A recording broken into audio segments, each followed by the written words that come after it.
Malandros hay en todos lados, ¿eh? No solamente en el PRI. Hablemos del PAN.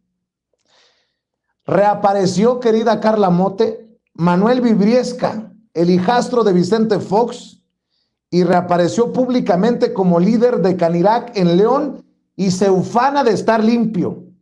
Manuel Vibriesca Sagún, hijastro del expanista Vicente Fox, confeso gestor de contratos de Pemex y condenado por fraude en Estados Unidos, reapareció públicamente como dirigente de la Cámara Nacional de la Industria Restaurantera y Alimentos Condimentados, la Canirac de León, Guanajuato, acompañado de su madre Marta Sagún, propietario de los restaurantes La Vaca Argentina.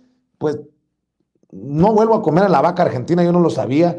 Esto en el Bajío. Se enriqueció durante el gobierno de Fox, pero libró investigaciones de la Cámara de Diputados por presunto tráfico de influencias de él, su hermano Jorge y su tío Guillermo Sagún Jiménez, pese a que confesó que los tres fueron gestores para que Pemex entregara contratos a empresas de sus amigos.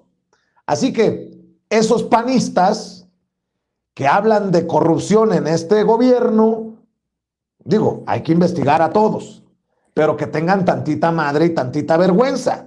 El gobierno del entonces panista Felipe Calderón, mire, todos los caminos nos llevan a Felipe Calderón, tampoco investigó las evidencias de tráfico de influencias de la familia Sagún y Fox, pero donde Vibriesca Sagún no libró a la justicia fue en Estados Unidos, donde fue sentenciado a 3 años de libertad condicional y al pago de $75,000 por encontrarlo culpable del delito de fraude. Ahora reaparece, dicen en la revista Sin embargo MX, como presidente de la Canirac en León y se ufanó de que nunca le fueron comprobados los delitos en México. Y cito, uno debe vivir el presente y ser mejor cada día. Yo vivo en un día a día mejor y trato de ser una mejor persona. Toda esa fama que se me hizo y no se pudo comprobar nada de eso, revertirla a través de buenos hechos. Ya me conocerán. No, así estamos bien, mi querida Carla. Yo, no, mucho gusto, así de lejecitos. Estos son unos cinicazos. Es un cinismo rampante, en verdad. Yo no entiendo cómo se atreven a aparecer en la escena pública, bueno, en este caso como con un nombramiento que viene de una institución empresarial privada, pero que aún así, lo sabemos, han sido los mecanismos de los grupos empresariales ligados al Partido Acción Nacional que han orquestado fraudes, en este caso desvíos de recursos que si bien pues en México no fueron avalados por la impunidad de tanto el gobierno de Felipe Calderón como el de Enrique Peña Nieto, sí tuvo alguna acusación comprobada en Estados Unidos, en donde fue incluso sentenciado a 3 años de libertad condicional y a un pago de $75,000. Entonces, no es una persona que pueda preciarse de tener un currículum limpio.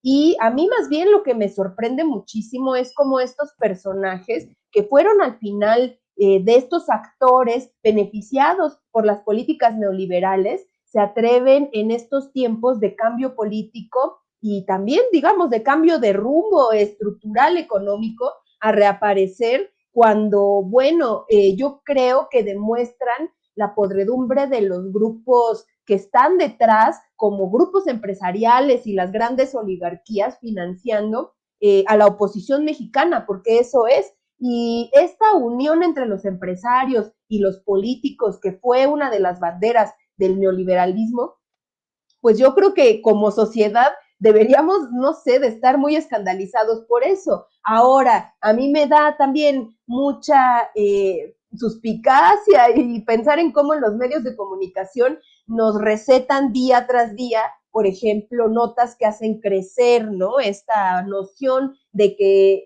el gobierno de Andrés Manuel López Obrador tienen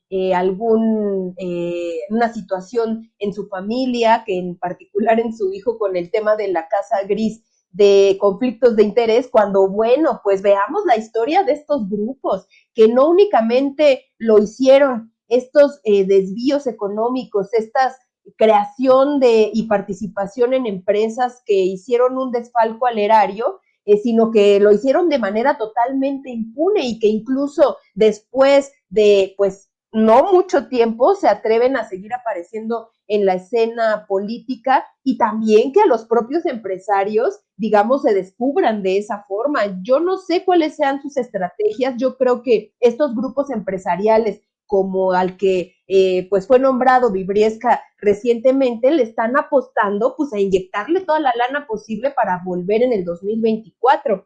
Ahora, con un panorama como el que platicamos, con la franca decadencia del PRI y con la,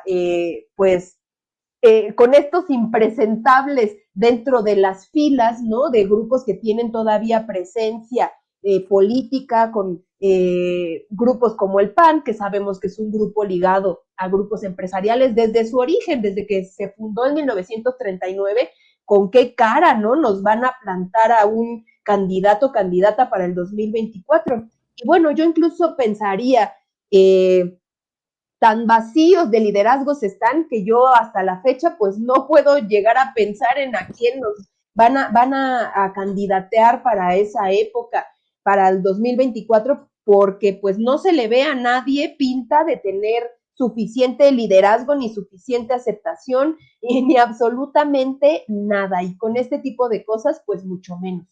Son tan descarados que como ya andan candidateando a Lili Telles, a Cabeza de Vaca por ahí, Martita Sagún dice, aquí estoy. Bueno, en fin, déjame saludar, mi querida Carla Mote, a nuestra amiga Alina Duarte, nuestra corresponsal Alina Duarte, que se suma a esta mesa de diálogo. Mi querida Alina, ¿cómo estás? Te saludo con mucho gusto. Muy bien, buenas noches, Vicente, a ti, a Carla, como siempre, un gusto estar aquí en Sin Censura. A ver, les voy a proponer un tema que